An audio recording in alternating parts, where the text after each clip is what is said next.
இப்ப இந்த 4 பேரு வன்முறையாளர்கள்னு சொல்லுங்க. காணாப்படுறவங்க, பிள்ளைங்கோ, எஸ்சி எஸ்டி பசங்க இப்படி சொல்லாதீங்க. காவல்துறை இன்னும் வீரியமா செயல்படணும்னு சொல்றீங்களா? ஆமா, நான் ஒத்துக்கிறேன். சட்டம் கடுமையாக்கப்படணுமா? ஆமா, நான் ஒத்துக்கிறேன். நீதித்துறை சரியா செயல்படணுமா? ஆமா, நான் ஒத்துக்கிறேன். பிள்ளைங்களோட ஷோ நடத்துறாங்க. அப்ப குடிமையை வச்சுக்கிட்டு உங்க மேல தீண்டாமை கற்பிச்சா தப்பு கிடையாது. ஒரு ஹேர் ஸ்டைல் வச்சு கலர் அடிச்சா மட்டும் உங்களுக்கு எரியுதா?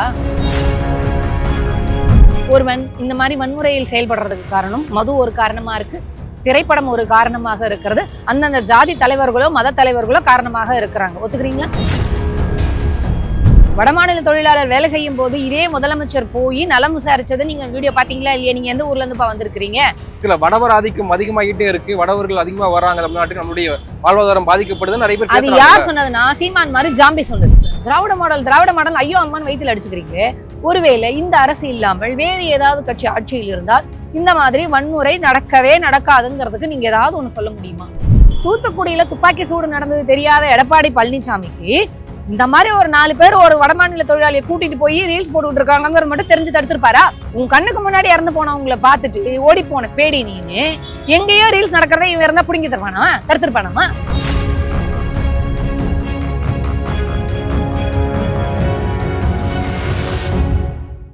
சவுத்பீட் நேயர்களுக்கு வணக்கம். இந்த நேர்காணலில் சிந்திக்கிறபவர் திராவிட நட்பு கழகத்திலிருந்து தோழர் ஸ்ரீவித்யா அவர்கள். வணக்கம். திருத்தணி பக்கத்துல ரயில்ல டிராவல் பண்ணக்கூடிய ஒரு வடமாநில இளைஞர், 34 வயது அவருக்கு ஆகுது, சுராஜ் என்ற ஒரு இளைஞர். அவரை 4 தமிழ் சிறார்கள் அவங்க இணைந்து அந்த பையனை தூக்கிட்டு போய் ஏற்கனவே ரயிலே ரீல்ஸ் எடுக்கிறாங்க. கத்தியை வச்சு அந்த பையனை மிரட்டுற மாதிரி ரீல்ஸ் எடுக்கிறாங்க. அதுக்கப்புறம் தனியா அந்த பையனை கூட்டிட்டு போய் எப்படி வெட்டுறனே தெரியாம ஒரு கண்டமேனிக்கு வெட்டுறதை பார்க்க முடியாது. ரொம்ப கொடூரமான ஒரு காட்சியா இருக்கு. யாருமே பார்க்க முடியாத அளவுக்கு அந்த காட்சிகள் இருந்தது. இப்படியான சிந்தனை உள்ளவர்கள், இந்த மாதிரியான கலாச்சாரம் இங்க இருக்கு, தமிழ்நாட்டுல இருக்கு. நீங்க திராவிட மாடல் அரசுன்னு சொல்றீங்க, தமிழ்நாடு வளர்ந்த மாநிலம்னு சொல்றீங்க, ஜிடிபில வளர்ந்துருக்கு அப்படின்லாம் நீங்க மாறுதட்டுகிற போது, ஆனால் இந்த மாதிரியான காட்சிகளும் தமிழ்நாட்டுல இருக்கு, சட்ட ஒழுங்கு பிரச்சனை இருக்கு, போதை கலாச்சாரம் இருக்கு அப்படின்னு விமர்சனங்கள் வர தொடங்கி இருக்கு. இப்போ இந்த மாதிரியான நபர்களும் இருக்காங்க. சிறார்கள் மத்தியில எப்படி கத்தி போய் சேருது, எப்படி போதைப் பொருட்கள் போய் சேருதுன்ற ஒரு கேள்வி எழுப்பப்படுது. நீங்க எப்படி பார்க்கறீங்க? இது நீங்க ஒரு அரசியல் பார்வையோட பாக்குறது அப்படிங்கிறதுக்கு நான் அடுத்ததா வரேன். ஆனா இப்படி ஒரு சம்பவம் நடந்திருக்கு அப்படிங்கும்பொழுது அது கண்டிக்கப்பட வேண்டியது. அந்த வன்முறையில் ஈடுபட்டவர்கள் கைது செய்யப்பட்டிருக்கிறார்கள். சரி, பாதிக்கப்பட்ட நபருக்கு தமிழ்நாட்டுல உரிய சிகிச்சை அளிக்கப்படும். இங்க நம்மை காக்கும் 48 மணி நேரத்துல யாருக்கு எந்த விபத்து நேர்ந்தாலும் சிகிச்சை அளிக்கிறாங்கிற ஒரு திட்டம் இந்த தமிழ்நாட்டுல இருக்கு. ஆனால் இப்படி வன்முறையில் பாதிக்கப்படும் போது இந்த தமிழ்நாட்டில் இருக்கக்கூடிய அரசும் சரி, இந்த தமிழ்நாட்டு மக்களும் தார்மீக பொறுப்பேற்று இது போன்ற சம்பவங்கள் இனிமே நடக்கக்கூடாது, நடந்ததுக்காக வருத்தம் தெரிவிக்கிறோம். நீங்களும் நானும் போய் வெட்டல, இங்க யாருமே அந்த செயலை ஆதரிக்கல. ஆனால் ஒரு சக மனிதன் இந்த மாதிரி வன்முறையால் பாதிக்கப்படும் பொழுது இங்க இருக்கக்கூடியவங்க எல்லாருக்குமே மனசாட்சி இருக்கு. அப்ப தார்மீக பொறுப்பேற்று வருத்தம் தெரிவிக்கிறோம், ஒரு படி கூட போய் மன்னிப்பே கேட்கிறோம் அப்படின்னு சொல்றதுலயும் தப்பு கிடையாது. யாரோ எவனோ செஞ்சுட்டான், ஆனா அவன் நம்ம ஊருக்கு வந்திருக்கான். இப்போ இந்த ஊர்லயே அது நடந்திருந்தாலும் தவறுதான். சக மனிதனை பண்படுத்த தவறிவிட்ட ஒரு சமூகமாக, மனித சமூகமாக நாம எல்லாருமே இருக்கிறோம். ஒட்டுமொத்த இந்திய மக்கள் மட்டும் இல்ல, தமிழ்நாட்டு மக்கள் இல்ல, உலக மக்களும் இருக்கிறோம். பாலஸ்தீனத்தின் மீது இஸ்ரேல் ஒரு கொடூரமான வன்முறையை செலுத்திக்கிட்டு இருக்கு. உண்மைங்களா? பச்சை குழந்தை முதற்கொண்டு அங்க வெடிகுண்டுல சாவுது, பசி பட்னியிலையும் சாவுறாங்க. அப்போ இந்த ஒட்டுமொத்த மனித சமூகமும் இந்த பூமிக்கு பாரமாக இருக்கிறோமா? ஆமா, இருக்கிறோம். என்னங்க இப்ப தமிழ்நாட்டுல திமுக ஆட்சியில் இப்படி நடந்துட்டா மட்டும் நீங்க லெக்சர்லாம் அடிப்பீங்களான்னு ஒரு கேள்வி வரும். நீங்க அரசியல் பார்வைக்கான பதில நான் அடுத்ததா சொல்றேன். ஆனால் பாதிக்கப்பட்டவருடைய சிகிச்சைக்காகவும் இதுக்கப்புறம் அவருக்கான வாழ்வாதாரத்தையும் தமிழ்நாடு அரசு ஏத்துக்கணும் அப்படிங்கிற கோரிக்கையும் நான் வைக்கிறேன். இப்ப இந்த மாதிரி வன்முறையில் ஈடுபட்ட பொழுது இந்த மாநிலத்தில் ஒரு சட்டம் ஒழுங்கு இல்லையோ, அரசு தவறி விட்டதோ அப்படின்னு நீங்க எல்லாம் ஒரு கேள்வி கேட்குறீங்க. அந்த கேள்விக்கு பதில் சொல்றதுக்கு முன்னாடி அப்ப நான் உங்ககிட்ட ஒண்ணு கேட்கிறேன். இப்படி மனிதர்களை வன்முறையாளர்களாக மாற்றி சக மனிதனை அந்த வன்முறைக்கு ஆளாக்கின்ற பொழுது அதை காப்பாற்ற தவறிய கடவுள் கடமை தவறி விட்டாருன்னு ஏன் சொல்ல மாட்டேங்கிறீங்க? ஏன் யாரும் அந்த கடவுளை கேள்வி கேட்க மாட்டேங்கிறீங்க? சரிங்களா? ஒண்ணு, மதம் மனிதனை மனிதநேய மிக்கவராக, மனிதனாக, அப்படியே ஆன்மீகவாதியாக அப்படி மாத்தோம் இப்படி மாத்தோம் அப்படின்னு எல்லாம் சொல்றீங்களே, அப்போ ஒரு மனிதனை நல்வழிப்படுத்துவதற்கு இந்த மதம் தவறிவிட்டது. ஒரு காலத்துல பஜனை இருந்தது. அந்த பஜனை பாடுறப்ப இந்த மாதிரியான சம்பவங்கள் நடைபெறல. இப்ப அது கிரிஞ்சுன்னு மாத்திட்டீங்க. இன்னைக்கு கானா பாடல்கள் மூலமா இப்படியான வயலன்ஸ் எல்லாம் நடக்குதுன்னு நீங்க சமூக வலைதளங்கள் எழுதுறாங்க. கானா பாட்டை எந்த சமூகமும் பாடலாம், பஜனையை எல்லா சமூகமும் பாடலாம்ங்கிற நிலை அப்ப இருந்துச்சா? பஜனை பாடுற காலத்தில் ஒரு ஒட்டுமொத்த சமூகத்துக்குமே தீண்டாமை இருந்துச்சு. இப்ப இந்த வன்முறைங்கிறது அங்கேயும் இங்கேயும் ஒண்ணுமா நடக்குது இல்லையா? இதே நம்ம நடக்கக்கூடாதுன்னு சொல்றோம். ஆனா பஜனை பாடிய காலத்துல நீங்க நான் பிராமின்ஸ் எல்லார் மேலேயும் தீண்டாமை கற்பித்து சொகுதா உட்கார்ந்துகிட்டு இருந்தீங்களே. எதையும் கம்பேர் பண்றதுன்னு ஒண்ணு இருக்கு இல்லையா? இந்த காலத்து பசங்களுக்கு பக்தி இல்ல, மரியாதை இல்ல, ஒழுக்கம் இல்ல. அதுக்கு வேற பக்தி இல்லாததுக்கு நான் ஒரு பதில் சொல்றேன். நீங்க அரசியல் ரீதியா பேசுறதுக்கும் நான் பதில் சொல்றேன். இதுக்கு முன்னாடி அப்போ கடவுள் கடமையிலிருந்து தவறி விட்டார், காக்க தவறி விட்டார்னு ஏன் கடவுளை நீங்க கேள்வி எழுப்ப மாட்டேங்கிறீங்க? மதம் மனிதனை நல்வழிப்படுத்த தவறி விட்டுடுச்சுன்னு அந்த மதத்தை ஏன் நீங்க கேள்வி கேட்க மாட்டேங்கிறீங்க? இந்த ஜாதிக்கெல்லாம் ஒரு ரத்தம் இருக்குடா, அதுல ஒரு மானம் இருக்குடா, மரியாதை இருக்குடா, இந்த ஜாதிக்கெல்லாம் ஒரு இது இருக்குடான்னு சொல்லும் போது இங்க ஜாதி தவறி விட்டது ஏன் அந்த ஜாதியை பத்தி நீங்க கேள்வி கேட்க மாட்டேங்கிறீங்க? ஆண்கள்லாம் என்னவோ இந்த பூமியை காப்பாற்ற வந்த ஒரு பிறப்பு மாதிரியும் அதுக்காகவே அவதாரம் எடுத்த மாதிரியும் பேசும் பொழுது, ஆண் சமூகம் சக மனிதர்களின் மீது, சக ஆண்களின் மீது வன்முறை செலுத்தும் போது ஆண் சமூகம் மொத்தமே தவறிடுச்சு, அவங்க கடமையை தவறிடுச்சு, அவங்க இருக்கிறதுக்கு லாய்க்கு இல்ல அப்படிங்கிற இடத்துக்கு நீங்களாம் ஏன் நகர மாட்டேங்கிறீங்க? அப்போ இங்க கேள்வி கடவுளை விட, மதத்தை விட, பாலினத்தை விட, ஆணாதிக்கத்தை விட இங்க அரசுதான் பெரியது. அதனாலதானே நீங்க அரசை பார்த்து கேள்வி கேட்கறீங்க. அப்ப அரசு ஆள்றது கடவுள் இல்லையா? ஸ்டாலின் தானே ஆள்றாரு. இந்த உலகத்தையே ஆள்றது கடவுள், படைத்ததே கடவுள், காப்பவர் கடவுள். அப்படின்னா அந்த கடவுள் ஏன் தடுக்கல? கோவில்ல சின்ன குழந்தைய ரேப் பண்ணி ஒரு வாரம் கஷ்டப்படுத்தும் பொழுது அந்த கடவுள் தடுக்கல. ரோட்ல ஒரு கடவுளின் பெயரால் இன்னொரு கடவுள் கும்பிடுறவங்களை அடிச்சு கொல்லும் போதும் அந்த கடவுள் தடுக்கல. இன்னைக்கு பாவம் அந்த அப்ராணி பிழைப்புக்காக தமிழ்நாட்டுக்கு வந்தவரு, அவர் இங்க இருக்கிறவன் போய் கொல்றான், வெட்டுறான், வெட்டிக்கிட்டே இருக்கான். கடவுள் தடுக்கல. அப்ப கடவுள் காக்கல, கடவுள் படைக்கல. சட்ட ஒழுங்கு பிரச்சனையா இல்ல கடவுள் மறுப்பு பிரச்சனையா? சார், நீங்க அரசை கேள்வி கேட்கும் போது இங்க ஒரு மக்களை நீங்க ஒரு கற்பிதம் பண்ணி வச்சிருக்கிறீங்களா, கடவுள், மதம், ஜாதின்னு. இதை ஏன் நீங்க கேள்வி கேட்க மாட்டேங்கிறீங்கன்னு நான் ஒரு கேள்வியை வைக்கிறேன். அப்போ இதுக்கு என்ன அர்த்தம்னா, இதெல்லாம் கற்பனையாக உருவாக்கப்பட்டது, இது தோற்று போனதுன்னு சொல்ல வரேன். கடவுள், மதம், ஜாதி எல்லாமே தோற்று போன ஒன்று. அதை எப்படியாவது ஒரு உருவம் கொடுத்து அதுக்கான சில சொற்களை இது பண்ணி ஜாதி, மதம், கடவுள் அப்படின்னு சொல்லி மக்களை ஏமாற்ற முடியுமான்னு ஒரு கும்பல் முயற்சி பண்ணிக்கிட்டே இருக்கு. ஏன்னா இது தோத்து போன மாடல். கடவுள், மதம், ஜாதி இது எதுவுமே வாழ்க்கைக்கு பயன்படாத ஒன்று. திராவிட மாடல் தான் தோற்று போயிருக்கிறது, சட்டவாளம் தோற்று போயிருக்கிறது. நான் வரேன். அப்போ முதல்ல கடவுள் தோற்று விட்டார், மதம் தோத்து போயிருச்சு, இங்க ஜாதி தோத்து போயிடுச்சுன்னு ஒத்துக்கோங்க. ஆனா ஆண்கள், ஆண் அப்படின்னு சொல்றீங்க இல்லையா, அவர்கள் சக மனிதனை காப்பாற்றுவதற்கோ சக மனிதனை நல்வழிப்படுத்துவதற்கோ இந்த குற்றங்களை எல்லாம் தவிர்ப்பதற்கோ தடுப்பதற்கோ எந்தவித ஒரு நடவடிக்கையும் எடுக்காதவர்களாக தோத்து போயிட்டாங்க. முதல்ல இதை ஒத்துக்கிறீங்களா? நீங்க இதெல்லாம் நீங்க ஒத்துக்கிட்டீங்கன்னா தான் நீங்க திராவிட மாடலுக்கு வரணும். அப்ப இதெல்லாம் பேசும்பொழுது, இதெல்லாம் கேள்வி கேட்கும்போது பம்மிக்கிட்டு இருக்கீங்க. எந்த மத தலைவர்கள் யாரோ சுத்துறாங்களே, இப்ப அவங்களெல்லாம் பார்த்து நீங்க யாரும் கேள்வி கேட்க மாட்டேங்கிறீங்க. மத தலைவரா இவ்வளவு நாளா உட்காந்துக்கு நீ என்ன பண்ற? மனிதர்களை மனிதநேயப்படுத்துறதுக்கு நீ என்னத்தை பண்ண? நீ எதுவும் பண்ணல, நீ தவறிட்ட. நீ ஏன் எந்த மத தலைவர்களையும் பார்த்து கேள்வி கேட்க மாட்டேங்கிறீங்க? அப்போ இது எல்லாவற்றையும் விட ஒரு அரசுங்கிறது வலிமையானது. அதுதானே நீங்க, அதனால தானே கேள்வி கேட்கறீங்க. இப்ப வந்துரும் அரசுக்கு மறுபடியும் போறதுக்கு முன்னாடி உங்களோட பஜனை காலத்துக்கே வந்துரும். நீங்க இந்த பக்தி எல்லாம் இருந்துச்சு, கானா பாட்டு இதெல்லாம் பண்றீங்க அப்படிங்கும் பொழுது இது எல்லாமே என்னன்னா ஒரு வன்மத்தின் வெளிப்பாடு. இப்ப இந்த கானா பாட்டு பாடுறவங்க இப்படி பண்றாங்க அப்படிங்கிறது என்னன்னா ஒரு குறிப்பிட்ட சமூகம் தான் இந்த மாதிரி வன்முறையில் ஈடுபடுறாங்கிற ஒரு எண்ணத்தை இந்த மாதிரி சூழ்நிலையில் பயன்படுத்திக்கிற ஒரு ஈன புத்தி உடையவர்கள் தான் இதை பண்ணுவாங்க. புரியுதுங்களா? நம்ம அப்ப ஆரம்பிக்கணும், மகாத்மா காந்தியை கொன்னவன்ல இருந்து ஆரம்பிக்கணும். சமூகம் ரீதியா ஜெயலலிதா காலத்தில் நடந்த படுகொலையில இருந்து ஆரம்பிக்கணும். கொலையை கொலைகாரன் கொலை பண்ணுவான், இந்த சமூகம் தான் நீ கொலை பண்ணுவான்னு நீங்க சொல்ல முடியாது. இல்ல சமூகத்துல இந்த வீடியோ பார்த்ததுக்கு அப்புறம் நிறைய பேர் எழுத பார்க்க முடியுது. நிறைய பேர் என்ன எழுதுறாங்க, கானா பாடுற நாய்கள்னு எழுதுறாங்க. அப்படியெல்லாம் விமர்சனம் வரதானே செய்யுது. அப்போ நான் என்ன கேட்கிறேன், இதே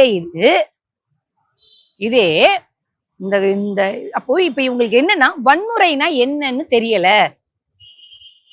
ஒருத்தனை உடல் ரீதியா துன்புறுத்துவதும் உயிரை பறிப்பதும் தான் வன்முறையா? உங்களோட உரிமையை பறிப்பது வன்முறை இல்லையா? உங்களோட உணர்வை கிழிப்பது வன்முறை இல்லையா?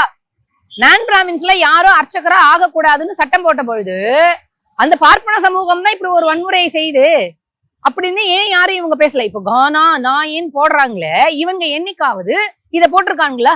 நான் பிராமின்ஸோட உரிமை பறிக்கப்படும் பொழுது இதை போட்டிருக்காங்களா? ஆண்ட ஜாதின்னு சொல்லிக்கிறவன் கொலை பண்ணும் பொழுது இது இவங்களோட ஜாதி புத்தின்னு போட்டிருக்கானா? இந்த கலர் கயிறு கட்டுறவங்க கொலைகாரர்கள்னு போட்டிருக்கானா? ஆண்ட ஜாதி பெருமை பேசிக்கிட்டு ஆணவ கொலை பண்ணிக்கிட்டு இருக்கிறாங்கன்னு எழுதியிருக்கானா? எழுத மாட்டான். ஏன்னா காலம் காலமாக நீங்க சொன்னீங்களே இந்த பஜனை பாடுற காலத்துல, அந்த காலத்துல இருந்து இந்த குறிப்பிட்ட சமூகத்தின் மீது அவர்ணஸ்தர்கள்னு சொல்லப்படுகின்ற பார்ப்பனர்களால் சொல்லப்படுகின்ற பஞ்சமர்கள் என்று பார்ப்பனர்களால் சொல்லப்படுகின்ற சமூகத்தை காலம் காலமாக தீண்டு தகாதவர்களாக வச்சிருந்தோமே, இன்னைக்கு அவன் ஒண்ணுமா கலக்க வரானே அப்படிங்கிற ஒரு காழ்ப்புணர்ச்சியில் சொல்லுவது. இப்ப நான் என்ன கேட்கிறேன், அதே சமூகத்தை சேர்ந்தவர் தான் அம்பேத்கர். அவர் இங்க சட்டம் ஏத்துற அளவுக்கு தன்னை வளர்த்து கொண்டவர். எப்போ இந்த பஜனை பாடுற காலத்துல தீண்டாமை இருந்தது பாருங்க, அந்த தீண்டாமையை எதிர்த்து போராடி ஒரு சட்டமேதையாக வந்தவர். அப்போ ஒரு குறிப்பிட்ட சமூகத்துல எல்லாருமே அப்படி இருக்காங்கன்னா ஆணவ கொலை பண்றவங்க எல்லாரும் ஆண்ட ஜாதின்னு பேசிக்கிறாங்க. அப்ப ஆண்ட ஜாதிக்காரர்கள் எல்லாரும் ஆணவ கொலை பண்ணுகிறவர்கள், பார்ப்பனர்கள் எல்லாமே தீண்டாமையை உருவாக்குபவர்கள், காப்பாற்றுபவர்கள். நான் பிராமின்ஸை உரிமை இல்லாமல் செய்யணும், நாலாந்தர மனிதர்களாக செய்யணும் அப்படிங்கறதுல இருக்காங்கன்னு பொதுவா சொல்லிடுவீங்களா? எப்படி தீவிரவாதத்தை ஒரு மதத்தோட குறிப்பிடுவது தவறோ, அதே மாதிரி வன்முறையை ஒரு ஜாதியோட குறிப்பிடுவது தவறு.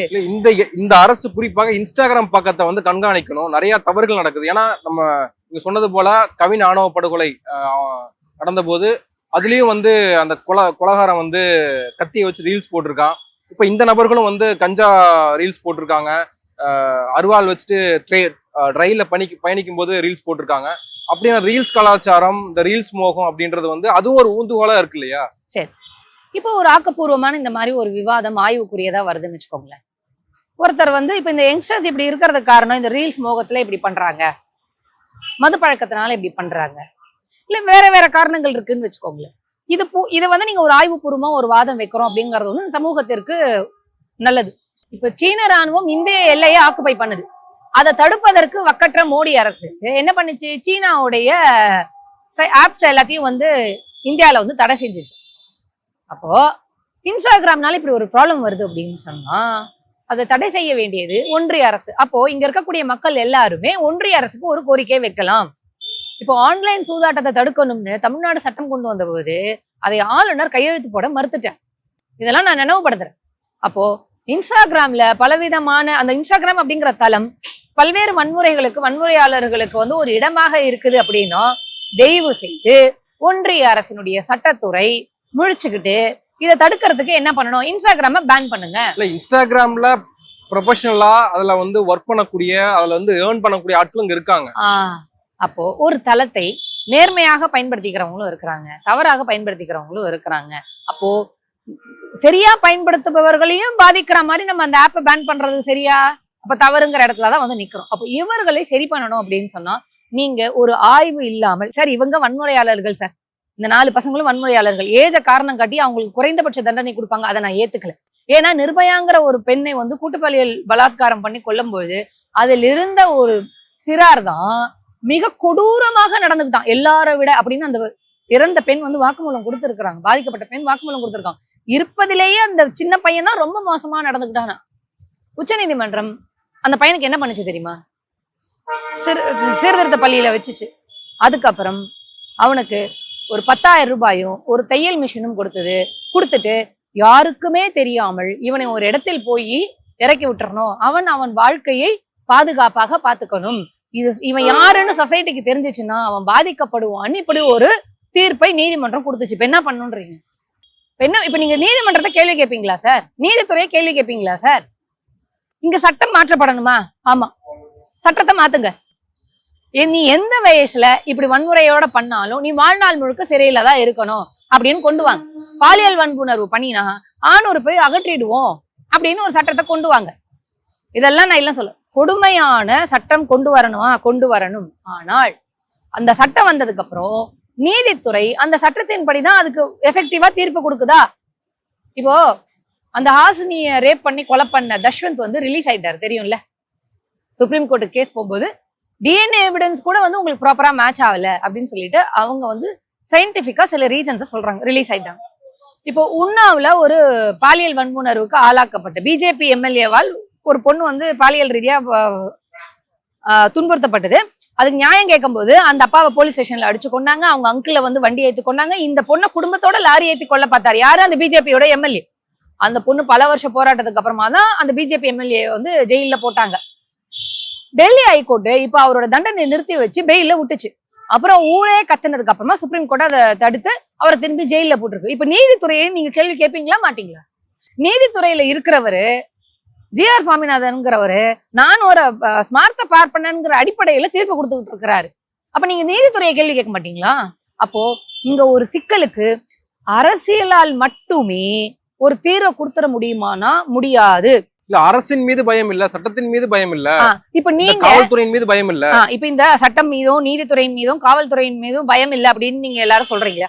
இப்ப நீங்க அந்த மாதிரி யாரையாவது போதையை போட்டு அடிச்சு கொண்டிருக்கீங்களா? நான் பண்ணல, இவரும் பண்ண. நீங்க நிறைய பேர்கிட்ட போய் கேளுங்க, அவங்கவுங்க இந்த சட்டம் என்ன சொல்லுதோ அதை மதிச்சுக்கிட்டு, போலீஸ்காரங்க ஏதாவது வந்து கேட்டா மதிச்சு பதில் சொல்லிக்கிட்டு, பாரு இப்படிலாம் ரூல்ஸ் இருக்கு, யாரையும் கொல்லக்கூடாது, நம்ம எல்லாம் அந்த கொல்றது அப்படிங்கறதே வந்து ஐயோ அப்படிங்கிற மாதிரிதான் இருப்போம். ஒரு பூச்சி அடிக்கிறது கூட ரொம்ப யோசிப்போம். பாம்பு வந்தாலும் அதை அடிக்கிறது கூட பயந்துக்கிட்டு நம்ம ஒதுக்கி ஓடி போற ஆளாதான் இருப்போம்.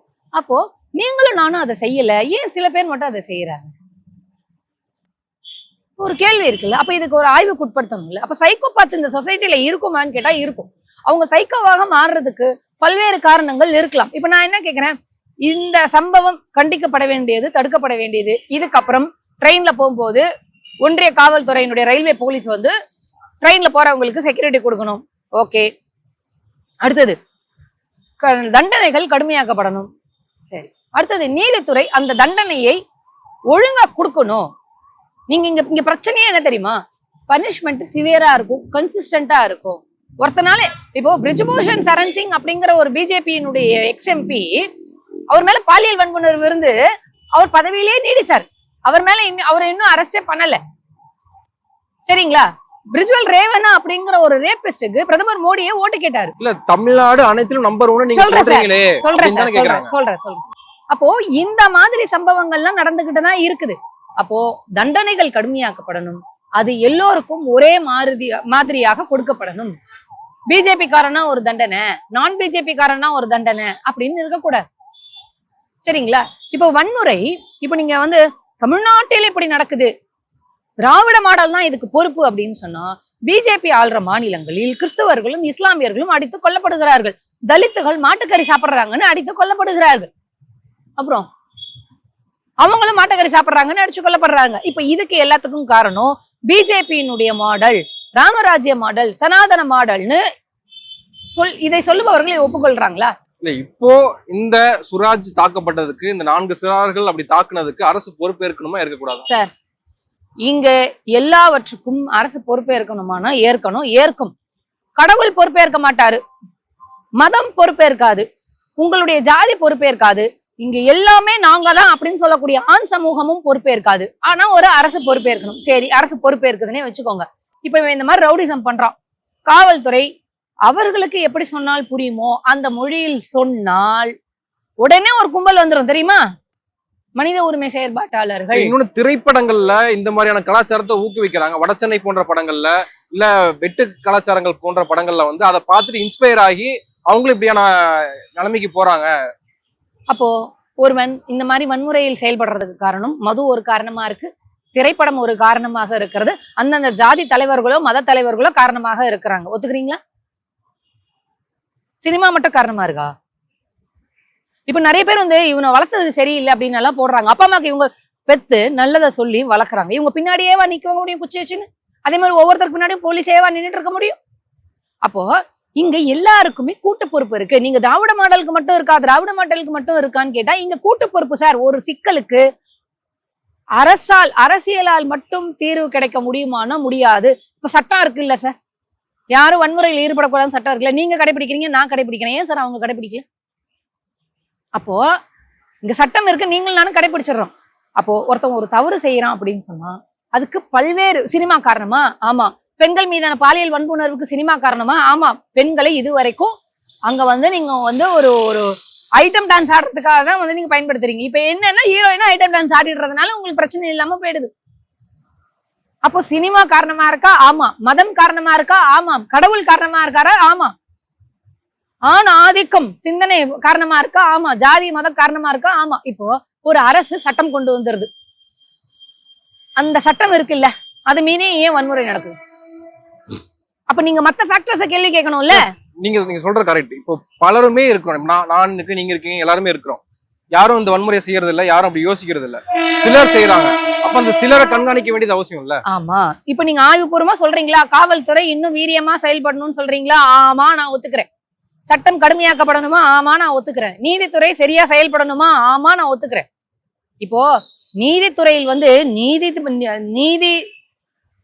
நீதிபதிகளையே நீதித்துறையே சீர்திருத்தம் பண்ணணும், நீதி கேட்கறதுக்கு பதிலா நீதித்துறையை சீர்திருத்தம் பண்ணுங்க அப்படின்னு கேட்கிற நிலைமையில தான் நம்ம இருக்கிறோம். உண்மைதானே? ஒவ்வொரு கோர்ட்டும் ஒவ்வொரு மாதிரி தீர்ப்பு தருது. நிர்பயா வந்து கூட்டுப்பாலியல் வன்புணர்வு பண்ணி அவங்க குடும்பத்தையே கொன்ற 11 பேரை வந்து குஜராத்ல இருக்கக்கூடிய பிஜேபி கவர்மெண்ட் வந்து ரிலீஸ் பண்ணுது தண்டனை காலம் முடியறதுக்கு முன்னாடி. ஏன்டா அப்படின்னு கேட்டா அவங்க எல்லாம் பிராமின்ஸ் சொல்லிச்சு. அப்போ இங்க ஜாதிக்கு தகுந்தாற் போல், மதத்திற்கு தகுந்தாற் போல், பிராமினா நான் பிராமினாங்கிறதுக்கு தகுந்தாற் போல் இங்க நீதி கொடுக்கப்படுகிறது. இப்ப இந்த 4 பேரு வன்முறையாளர்கள்னு சொல்லுங்க. காணாப்படுறவங்க, பிள்ளைங்கோ, எஸ்சி எஸ்டி பசங்க இப்படி சொல்லாதீங்க. ஜீ தொலைக்காட்சியில பிள்ளைங்களோட ஷோ நடத்துறாங்க. இப்படியான ஷோக்கள், இப்படியான கலாச்சாரம் தான் இப்படியான ஆட்களை ஊக்குவிக்குது. அப்ப குடிமை வச்சுக்கிட்டு உங்க மேல தீண்டாமை கற்பிச்சா தப்பு கிடையாது. அவங்கள நீங்க கேள்வி கேட்க மாட்டீங்க. ஒரு ஹேர் ஸ்டைல் வச்சு கலர் அடிச்சா மட்டும் உங்களுக்கு எரியுதா? அப்ப காலம் காலமாக இருக்கக்கூடிய ஒரு ஜாதியின் மீதான ஒரு வன்மமான பார்வை தானே அர்த்தம். ஒருத்தர் சொன்னாருங்க குடிமை வச்சுக்கின்னு பார்த்தாலே தள்ளி நிப்பேன் நானு. ஆமா, அது எழுதுறாங்க. ஆமாங்க. அது நீங்க சொன்னீங்களா பஜனை காலத்துல எல்லாம் இப்படி வன்முறை இல்லாம இருந்தது. பஜனை காலத்துல இதான் இருந்துச்சு. பஜனை காலத்துல இந்த ஜாதிக்காரன் படிச்சா அவனை வந்து கொன்னுடுன்னு இருந்துச்சு. அப்ப அந்த பஜனை காலத்தை போய் பெருமையா பேசிக்கிட்டு இருக்கிறீங்க.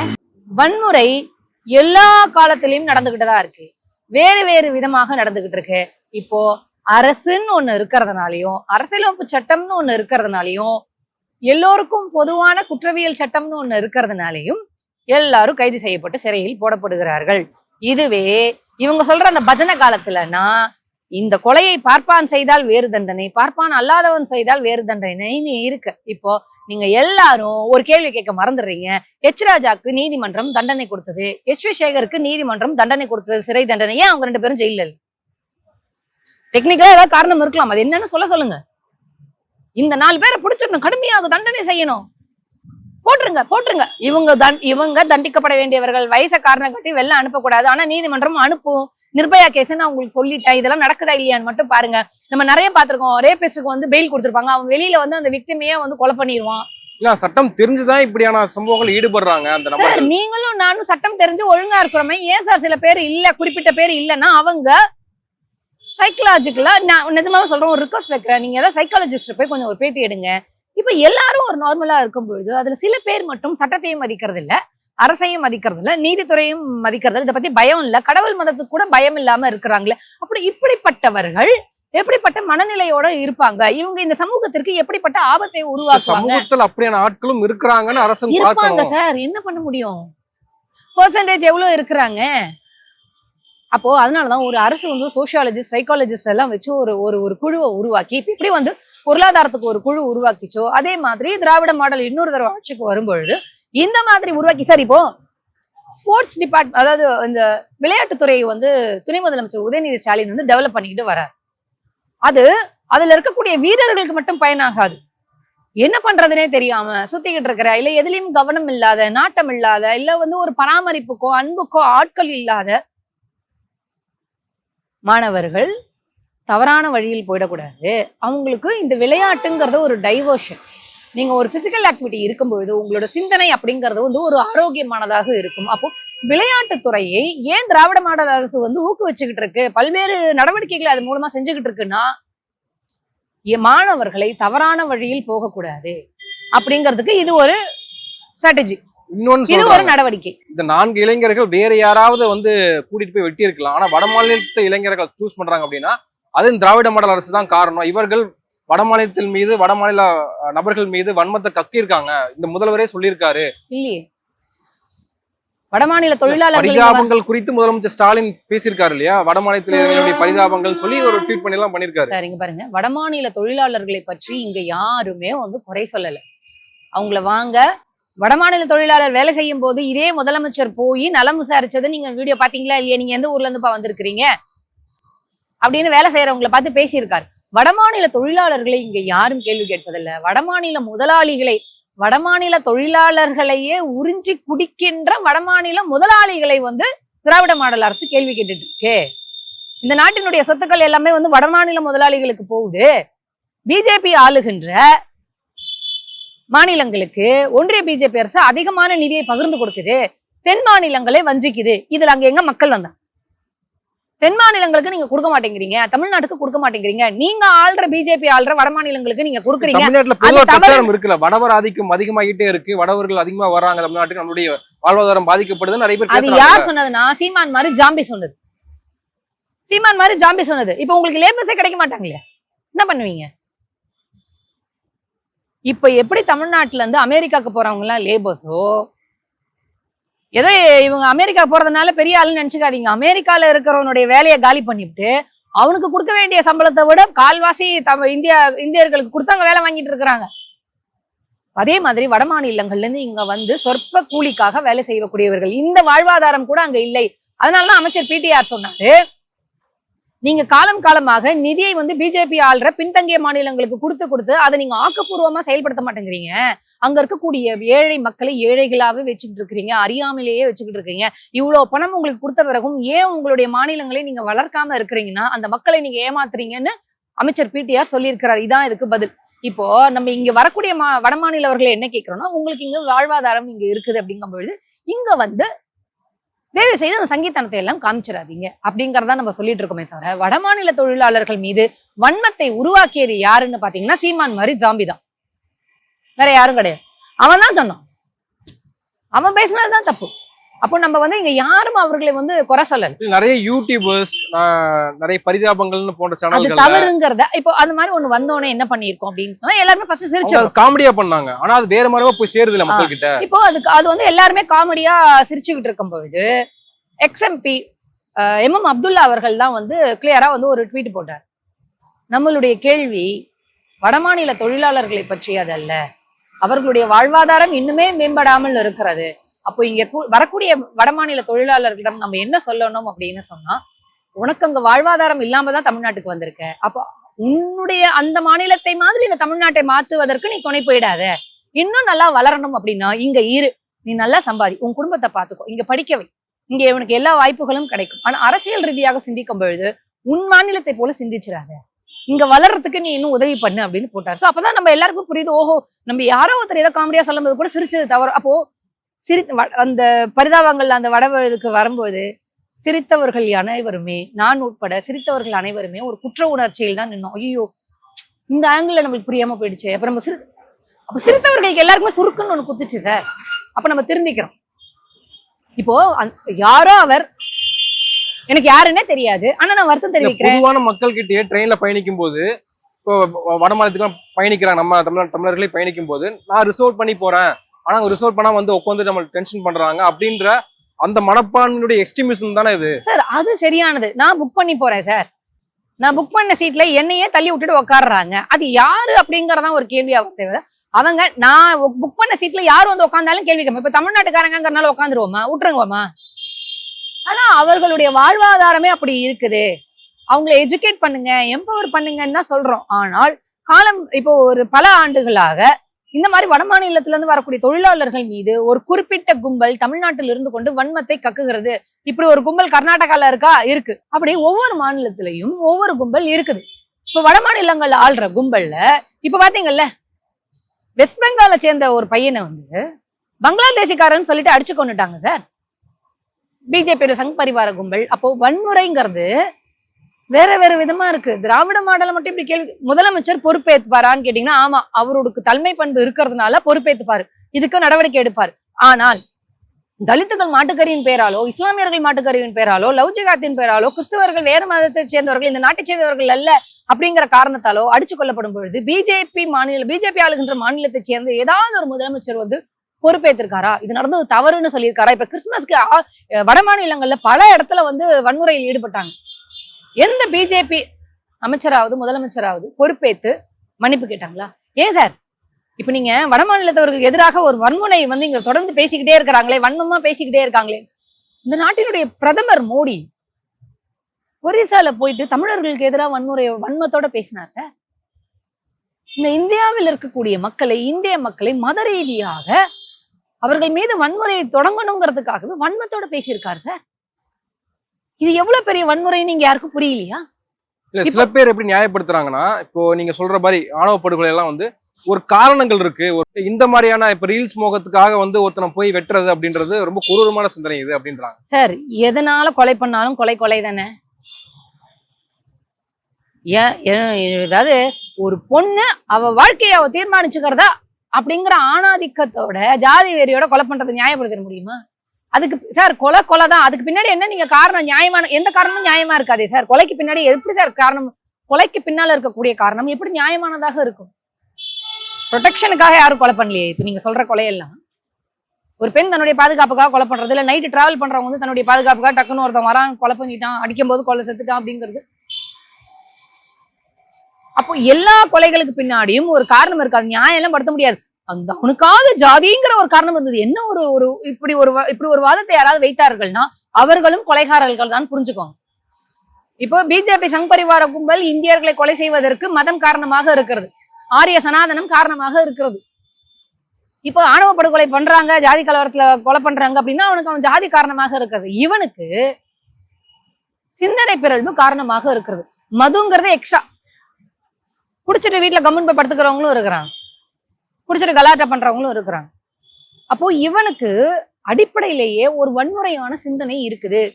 அது குடிக்கிறதுனால அதிகமாகுதானா? ஆகலாம். நிர்பயாவோட கேஸ பாத்தீங்கன்னா அப்படிதான் சொன்னாங்க. அவங்க அன்னைக்கு நாள் முழுக்க ஆபாச வீடியோவை தான் பார்த்துக்கிட்டு இருந்திருக்காங்க, அந்த கேங்க முழுக்கவே. அந்த ஆபாசோட வீடியோ பார்த்து தண்ணியும் அடிச்சுக்கிட்டே இருந்திருக்கிறாங்க. அப்போ அந்த வெறி அதிகமானதுனால் அவங்க இப்படி ஒரு மோசமான காரியத்துல ஈடுபட்டு இருக்காங்க. அப்போ அடிப்படையிலேயே அந்த சிந்தனை இருந்தால் மட்டும்தான் அவங்க அதை செய்ய முடியும். அதை செய்ய போவதற்கு மது ஏதாவது ஒரு விதத்துல காரணமா இருக்குமானா துணையாக இருக்கலாம், நமக்கு தெரியல. அதனால அடிப்படையா அந்த காரணம் இல்லாம எப்படி சார் பண்ணுவான்? நீங்க அந்த பையன் வெட்டுற வீடியோ வந்து மிக கொடூரமானதா இருக்கு. நிறைய பேர் இன்னைக்கு போதை பழக்கத்துல இருக்காங்க, யாரும் கொலை பண்றது இல்ல. ஆனால் அடிப்படையிலேயே வன்முறை காரணம் இருக்கும், அடிப்படையிலேயே மதவெறி காரணமாக இருக்கும், அடிப்படையிலேயே ஜாதி வெறி காரணமாக இருக்கும், அடிப்படையிலேயே நான் ஆம்பளை அப்படிங்கிற எண்ணம் காரணமாக இருக்கும். இந்த வெறி இருப்பவர்கள் தான் அந்த மாதிரி வன்முறையில் ஈடுபடுவார்கள். அவர்களுக்கு அது போதை ஒரு காரணமாக இருக்குமா? இருக்கலாம். அது தடுக்கப்படணுமா? தடுக்கப்படணும். எப்படி பண்ணலாம்? ஆல் இந்தியா முழுக்க இனிமே வந்து மதுவே இருக்கக்கூடாதுன்னு ஒரு ரூல்ஸ் போடலாம். அது மாநில அரசு பண்ணணும்னு மோடிஜி வந்து வெயிட் பண்ண வேண்டாம். அவருக்கு உண்மையான அக்கறை இருக்கு இல்லையா பாவம் இந்தியர்கள் மேல. அப்போ ஒரு ஆர்டர் பாஸ் பண்ண சொல்லுங்க, இனிமே இந்தியாவில் மதுவே இருக்காதுன்னு. அப்படி இருந்தா என்ன ஆகுங்கிறதும் ஆய்வுக்கு உட்படுத்தணும். பாக்குற மக்கள் வந்து புரிஞ்சுக்கணும். அதானே பண்ணிடலாமே அப்படின்னா, அப்படி மதுவிலக்கு இருக்கக்கூடிய மாநிலங்களில் நிலைமை என்னவா இருக்குன்னு சொல்லி பார்த்துட்டு, அப்ப இதுக்கு காரணமா இந்த மாதிரி எல்லா ஃபேக்டர்ஸும் இருக்கும். இப்ப அவன் வெட்டவாது பாத்தீங்கன்னா, இப்போ அந்த சிறார்கள் சொல்லவே கூடாது. அந்த கொலையாளிகளுக்கு இவனை கொலை பண்ணணும், அந்த கூலி தொழிலாளியை கொலை பண்ணணுங்கிற எண்ணம் இருந்திருந்தால் ஒரே வீட்டுல கொலை பண்ணியிருப்பாங்க. ஆனா அப்படி பண்ணல, அவங்க வெட்டிக்கிட்டே இருக்காங்க. பீஸ் ப்ரூன் காட்டுறது, வெற்றி குறியீடு காட்டுறது. அப்போ அது ஒரு சைக்கோத்தனம். இவர்கள் இந்த மனப்பிறழ்வு இல்ல முத்தி போனதுன்னு சொல்லுவாங்கல்ல, திருத்தவே முடியாத ஒரு மனப்பிறழ்வு நோய் ஏற்பட்டவர்களான்னு கேட்டீங்கன்னா ஆமா. ஏன்னா அவன் வெட்டிக்கிட்டே இருக்கான், அதுல அவனுக்கு வந்து ஒரு சந்தோஷமா இருக்கு. இப்ப நீங்க எப்படி வந்து இஸ்லாமியர்களை மாட்டுக்கறியின் பேரால கட்டி வச்சு இந்த சங் பரிவார கும்பல் வந்து அடிச்சுக்கிட்டே இருக்கும் பாத்தீங்கன்னா, அடிச்சு கொள்ளு.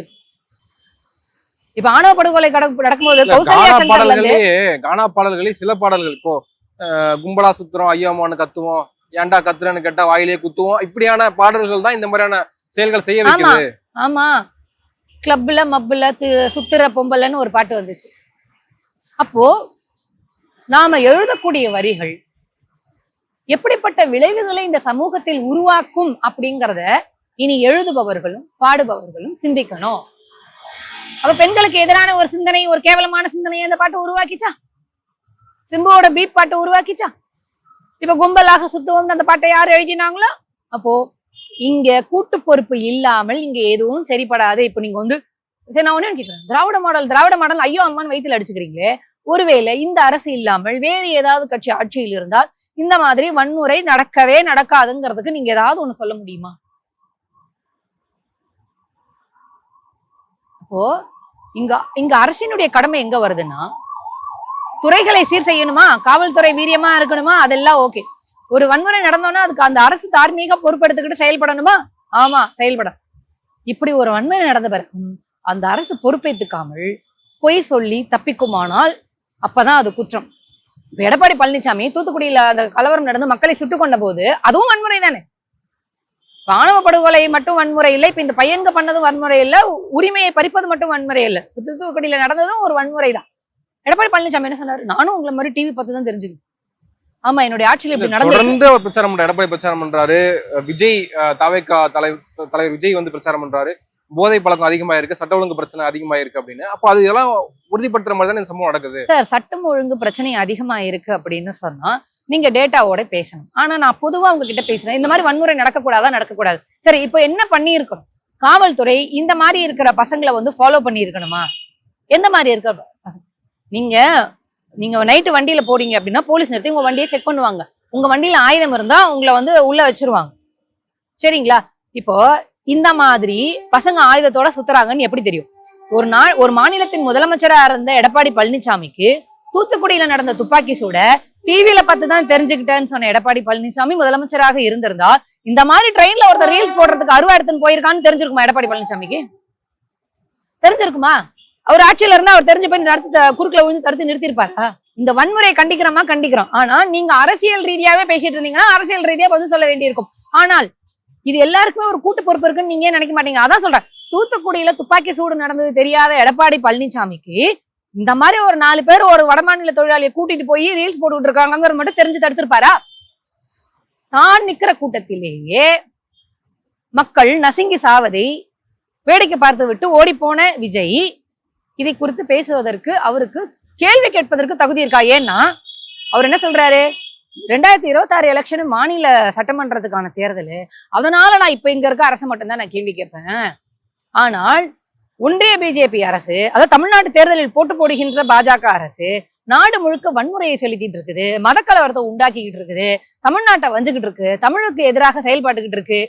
இதையெல்லாம் 2029 நாடாளுமன்ற தேர்தல் வரும் பாருங்க, அப்பதான் நான் கேள்வி கேட்பேன். இப்ப என்ன எலெக்ஷனோ அதுக்கு மட்டும்தான் நான் கேள்வி கேட்பேன்னு சொல்லக்கூடிய விஜய்க்கு உண்மையான இந்த சமூகத்தின் மீதோ இங்க இருக்கக்கூடிய மக்களின் மீதோ அக்கறை இல்லை. அந்த அக்கறை இல்லாத விஜயினுடைய கேள்விக்கோ அவதூறுக்கோ பதில் சொல்ல முடியாது. உன் கண்ணுக்கு முன்னாடி இறந்து போனவங்களை பார்த்துட்டு ஓடி போன பேடி நீனு எங்கேயோ ரீல்ஸ் நடக்கிறத இவன் இருந்தா புடுங்கி தருவானா? தடுத்திருப்பானாமா?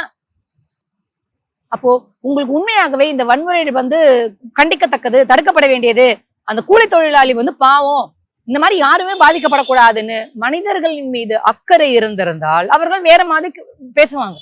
காவல்துறை ஃபெயிலியரா? சரி, கேள்வி கேளுங்க. சட்டத்துறையில இன்னும் ஸ்ட்ரிக்டா வந்து லா கொடுக்கணுமா?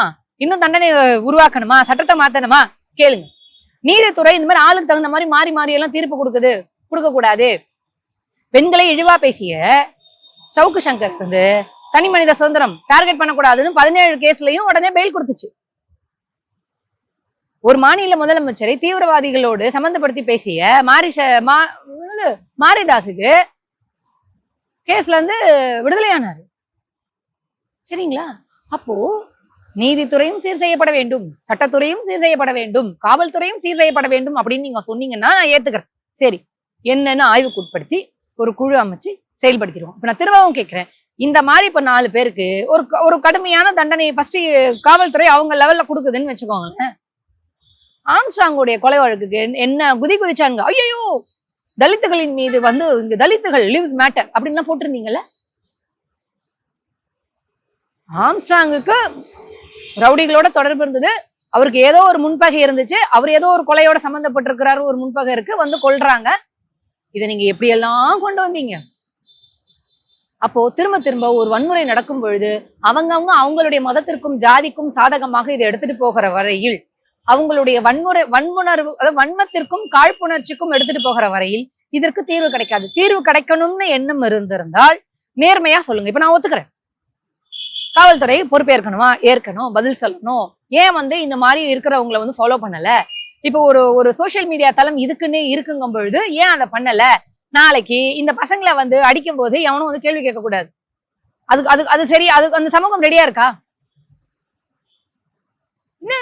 அப்ப நீங்க எதுக்கு இந்த மதிப்புக்குரிய பொதுஜனம் எதுக்குமே பொறுப்பேற்காது, கூட்டு பொறுப்பேற்க முன் வராது. திமுக ஆட்சியில இருந்தா மட்டும் நட்ட சொல்ல வருவீங்களா? அரசுக்கு பொறுப்பு இருக்கானா? இருக்கு, அவங்க பதில் சொல்லுவாங்க. திமுக பதில் சொல்லட்டும். கேள்வி கேட்கிற அதிமுக பதில் சொல்லிச்சா? கேள்வி கேட்கிற விஜய் பதில் சொன்னானா? ஓடி போயினால. அப்போ ஒரு இஷ்யூ நடக்குதுன்னா நடக்கக்கூடாதுங்கிறதுக்கு தயவு செய்து ஒரு மனிதாபிமானத்தோட அறிவோட டிஸ்கஷன் பண்ணினா சொல்யூஷன் கிடைக்கும், இல்லைன்னா கிடைக்காது. நீதித்துறையும் சட்டத்துறையும் சீர் செய்யப்பட வேண்டும், காவல்துறை சீர் செய்யப்பட வேண்டும்ங்கிறதுல எனக்கு மாற்று கருத்து எல்லாம் இல்ல. பண்ணுங்க. அது இதுலயே பண்ண முடியலன்னா என்னன்னு நீங்க ஒரு கேள்வி கேட்கறீங்க. திராவிட மாடல்னு சொல்றீங்களே, நீங்க ஒரு கேள்வி கேட்றீங்க எல்லாத்துலயும் முதன்மையாக இருக்கிறது அப்படி. அந்த முதன்மையாக இருக்கக்கூடிய மாநிலத்தில் இப்படி ஒரு வன்முறை நடக்கும் பொழுது அதை பூத கண்ணாடி வச்சு பார்க்கக்கூடியவர்கள் ஏன் மற்றவர்களுடைய ஆட்சி காலத்துல பார்க்கல? ஏன் ஒன்றிய அரசு செய்யக்கூடிய ஒரு வன்முறைகளை பூத கண்ணாடி வச்சு பார்க்கலங்கிறதுல இருந்து தெரியுது அவர்கள் நேர்மையற்றவர்கள். நன்றி, நிறைய விஷயங்களை பகிர்ந்திருக்கீங்க.